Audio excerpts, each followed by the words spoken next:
Hello student, in the last class we learned about quad light. Quad light used to create illumination in a closed area, but if you want to create a direct sunlight effect that's coming through a window, in Arnold 2 light can create this type of effect. First is spotlight and second is distant light. First I create a spotlight in this scene and learn these parameters of this light. I create this light from the top viewport and then right click to exit this tool. Light is created. Go to modify section and change the target distance.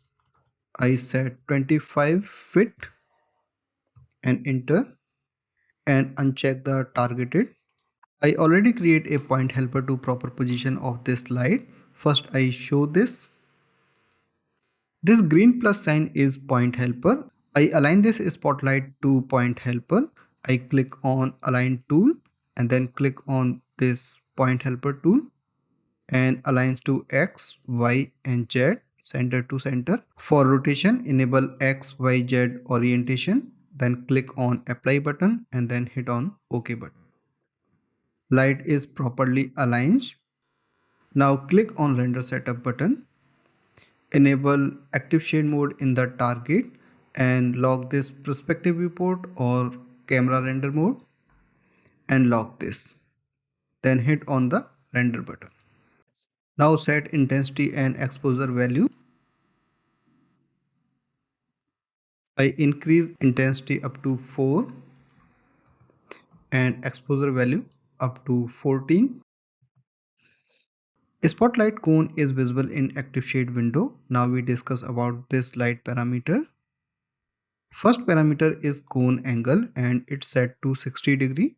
If you decrease cone angle size, this spot area will also decrease. I show you. If you set this on 40 degree, spot size is very small, and if you set this 70 degree, cone angle has big size and edges of this light spot is smooth. If you want to increase sharpness, you can increase pen number value. It's set on 5. If I decrease to 1, you get a sharp edge. I set this on 4. If you want to show this light is coming from this window and creating light beam on this surface, you need a rectangular beam on this surface. So you can control this roundness by using roundness value. By default is set on 1. If I reduce this, you get a rectangular form on this edge. Now I zoom little bit and show the shadow of this window. These are very dense because radius value is 1. If you want to create a soft shadow here, you have to increase radius value. I increase up to 14 or 18. I choose 18 and create a region render here. I click on view and choose region and move this hanger at this position, and you can also increase by using these points and then hit on render button. In region mode you cannot zoom this window, so I set this again on view and zoom. With the higher value of radius, shadow is soft now. These are all parameter of spotlight. Now I create distant light and show you the parameter of distant light. I turn off this light and create a new light. Distant light work like a directional light, so I create from outside and then place here and set the target distance 30 feet. Uncheck targeted.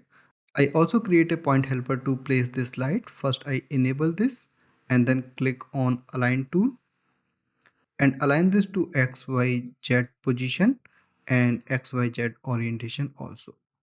Apply and OK.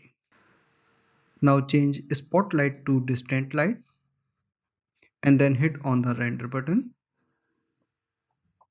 Intensity and exposure value is very high, so we have to decrease the exposure value. I set exposure on 8 and intensity on 1. Exposure value is still high, so I set on 4. Okay, now it's look better. Distant light create a beam on surface with the window frame's shadow also. If you want to reduce the sharpness of the shadow, you can control by using angle value. Currently angle value is set on 0.5. If you increase this value, you get a smooth shadow. I set this on 5. Shadow is very smooth now. I render this scene with 3 different angle values with the production render settings and then show you. I hope you learned uses of spotlight and distant light. Now we meet in next class.